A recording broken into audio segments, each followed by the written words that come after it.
سن رکھو کہ جو کچھ آسمان اور زمین میں ہے سب اللہ ہی کا ہے۔ سن رکھو کہ اللہ کا وعدہ سچا ہے، لیکن اکثر لوگ نہیں جانتے۔ وہی جان بخشتا اور وہی موت دیتا ہے، اور تم لوگ اسی کی طرف لوٹ کر جاؤ گے۔ لوگوں، تمہارے پاس تمہارے پروردگار کی طرف سے نصیحت اور دلوں کی بیماریوں کی شفا اور مومنوں کے لیے ہدایت اور رحمت آ پہنچی ہے۔ کہہ دو کہ یہ کتاب اللہ کے فضل اور اس کی مہربانی سے نازل ہوئی ہے، تو چاہیے کہ لوگ اس سے خوش ہوں۔ یہ اس سے کہیں بہتر ہے جو وہ جمع کرتے ہیں۔ کہو کہ بھلا دیکھو تو اللہ نے تمہارے لیے جو رزق نازل فرمایا تو تم نے اس میں سے بعض کو حرام ٹھہرایا اور بعض کو حلال۔ ان سے پوچھو، کیا اللہ نے تمہیں اس کا حکم دیا ہے یا تم اللہ پر جھوٹ باندھتے ہو؟ اور جو لوگ اللہ پر جھوٹ باندھتے ہیں وہ قیامت کے دن کی نسبت کیا خیال رکھتے ہیں؟ بے شک اللہ لوگوں پر مہربان ہے، لیکن اکثر لوگ شکر نہیں کرتے۔ اور تم جس حال میں ہوتے ہو، یا قرآن میں سے کچھ پڑھتے ہو یا تم لوگ کوئی اور کام کرتے ہو، جب اس میں مصروف ہوتے ہو تو ہم تمہارے پاس ہوتے ہیں، اور تمہارے پروردگار سے کوئی ذرہ بھر بھی چیز پوشیدہ نہیں رہتی، نہ زمین میں اور نہ آسمان میں، اور نہ کوئی چیز ہے اس سے چھوٹی اور نہ بڑی مگر کتاب روشن میں لکھی ہوئی ہے۔ سن رکھو کہ جو اللہ کے دوست ہیں ان کو نہ کچھ خوف ہوگا اور نہ وہ غمناک ہوں گے، یعنی وہ جو ایمان لائے اور پرہیزگار رہے ان کے لیے دنیا کی زندگی میں بھی بشارت ہے، اور آخرت میں بھی اللہ کی باتیں بدلتی نہیں۔ یہی تو بڑی کامیابی ہے۔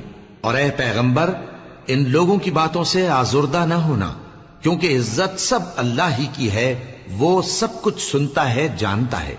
سن رکھو کہ جو مخلوق آسمانوں میں ہے اور جو زمین میں ہے سب اللہ ہی کے بندے ہیں، اور یہ جو اللہ کے سوا اپنے بنائے ہوئے شریکوں کو پکارتے ہیں وہ کسی اور چیز کے پیچھے نہیں چلتے، صرف گمان کے پیچھے چلتے ہیں اور محض اٹکلیں دوڑا رہے ہیں۔ وہی تو ہے جس نے تمہارے لیے رات بنائی تاکہ اس میں آرام کرو، اور روز روشن بنایا تاکہ اس میں کام کرو۔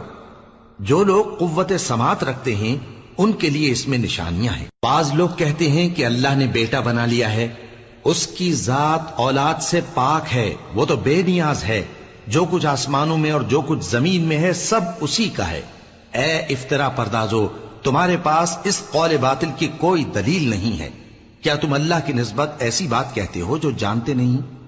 کہہ دو کہ جو لوگ اللہ پر جھوٹ باندھتے ہیں فلاح نہیں پائیں گے، ان کے لیے جو فائدے ہیں دنیا میں ہی ہیں، پھر ان کو ہماری ہی طرف لوٹ کر آنا ہے، اس وقت ہم ان کو عذاب شدید کے مزے چکھائیں گے، کیونکہ وہ کفر کی باتیں کیا کرتے تھے۔ اور ان کو نوح کا قصہ پڑھ کر سنا دو، جب انہوں نے اپنی قوم سے کہا کہ اے قوم، اگر تم کو میرا اپنے درمیان رہنا اور اللہ کی آیتوں سے نصیحت کرنا ناگوار ہو تو میں تو اللہ پر بھروسہ رکھتا ہوں، تم اپنے شریکوں کے ساتھ مل کر ایک کام جو میرے بارے میں کرنا چاہو مقرر کر لو، اور وہ تمہاری تمام جماعت کو معلوم ہو جائے اور کسی سے پوشیدہ نہ رہے، پھر وہ کام میرے خلاف کر گزرو اور مجھے مہلت نہ دو۔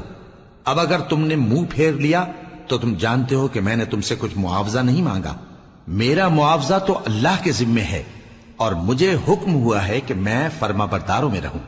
پھر ان لوگوں نے ان کی تکذیب کی تو ہم نے ان کو اور جو لوگ ان کے ساتھ کشتی میں سوار تھے سب کو طوفان سے بچا لیا اور انہیں زمین میں خلیفہ بنا دیا، اور جن لوگوں نے ہماری آیتوں کو جھٹلایا ان کو غرق کر دیا۔ تو دیکھ لو کہ جو لوگ ڈرائے گئے تھے ان کا کیسا انجام ہوا۔